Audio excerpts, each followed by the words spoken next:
That is amazing.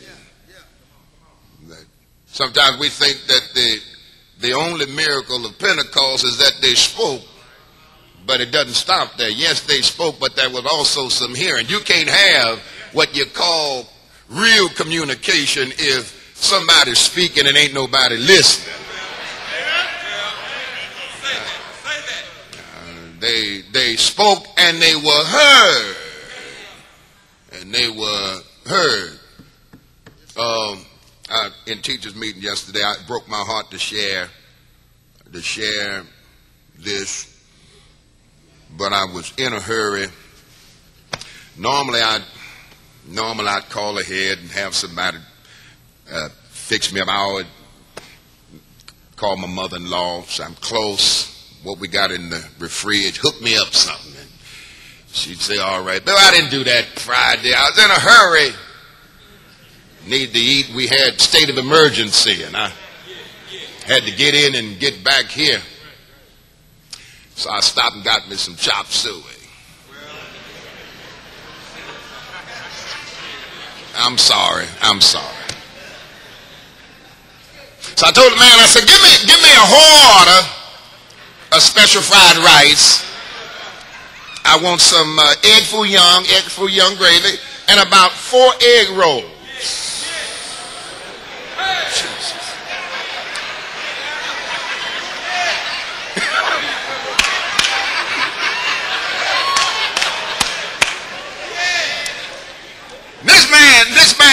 This man gave me my order, but I noticed I only had one great big box. And so I was going through it, and he said, something wrong.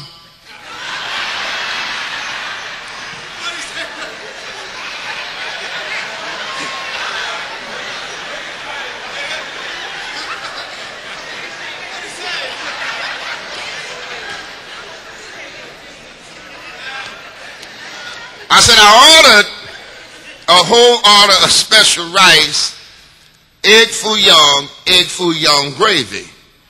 He said, it's in the box. I said, no, you didn't put that all together, did you? He said, yeah. I said, no. I didn't want that together like that. You order like that, he said.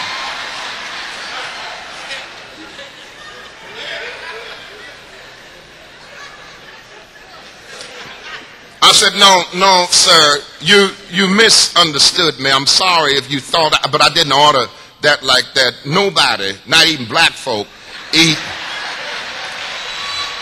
like this. This is just a little bit over the top, you know.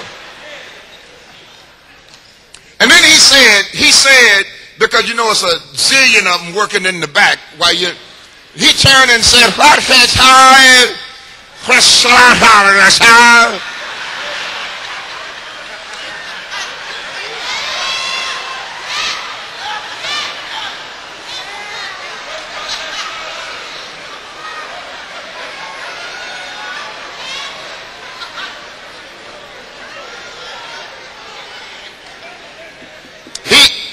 America in St. Louis, Missouri, but he went to his native tongue on me.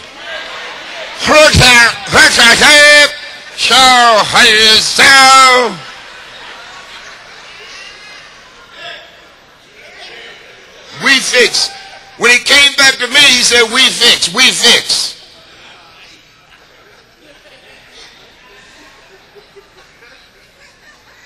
On the day of Pentecost,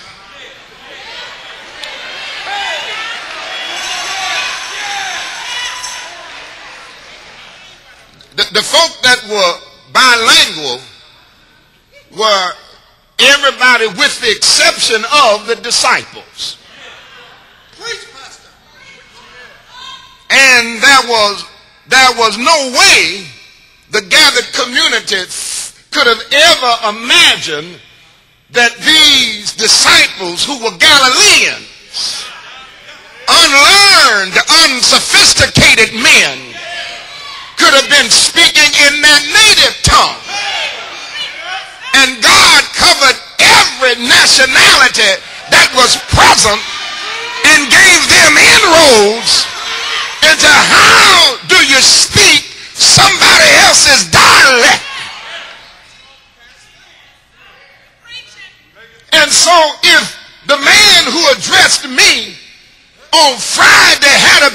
present.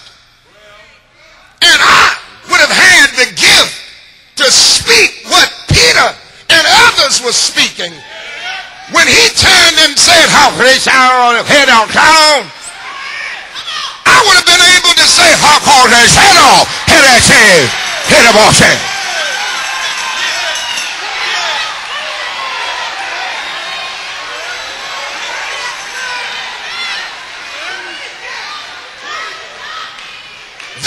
This was not just mere babbling. This was language that had a base, it had a context. It was understood. Listen, they heard them speak in their own language, and it galvanized the community. And they asked, "How can this be?" Come here, let me talk to you. They asked, "How could this be?" And that's not a far-fetched question for persons who are present today, because there are people who are still trying to figure out how in the world God using you.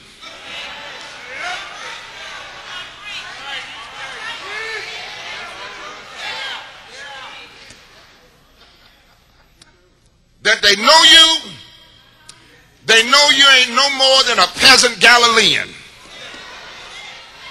Unlearned, untaught, unsophisticated, and then you started hanging out with God, and God started using you, and God filled you, and those people to this day still look at you and say, "How could that be?" And the criteria by which they judge you is themselves, because they say, "Here I am, I work here, I live here, I drive here, I got pedigree." But that ain't the basis by which God uses. When God wants to use somebody, God can take a nobody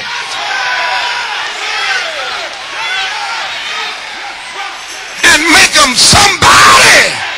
If you know that's the truth in here today, you ought to look at your neighbor and just tell your neighbor, God can use anybody. God can use